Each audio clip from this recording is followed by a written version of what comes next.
საგანმანათლებლო პროექტი ეროვნულ არქივში იუსტიციის სამინისტროს დანაშაულის პრევენციის ცენტრის პროგრამების მონაწილეობისთვის საპილოტო პროექტი დაიწყო, რომლის საშუალებითაც ახალგაზრდები ქვეყნის საარქივო დოკუმენტაციას გაეცნობიან.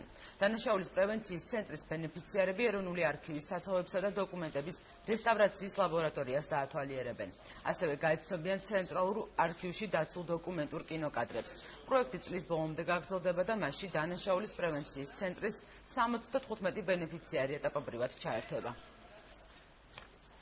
იუსტიციის სამინისტროს სისტემაში მოქმედი ორი საჯარო სამართლიანი დანაშაულის პრევენციის ცენტრი და ეროვნული არქივი იწყებენ საპილოტო პროგრამას, რომლის ფარგლებშიც სკოლის მოსწავლეებს ექნება შესაძლებლობა გაეცნონ ეროვნულ არქივში არსებულ დოკუმენტაციას, გაიგონ თუ რა სახის დოკუმენტაცია, რა წესით ინახება, როგორ ხდება მათი დამუშავება, რის საფუძველზეც მათ შემეცნებითი ხასიათის ღონისძიების სხვადასხვა ნაირსახეობა ექნება. პროექტის ფარგლებში ჩვენთან დღეს სტუმრად გახლავთ ჯგუფი, სადაც არიან არასრულწლოვნები, ბავშვები, რომლებიც მოვიდნენ დაინტერესდნენ ჩვენთან დაცული დოკუმენტებით.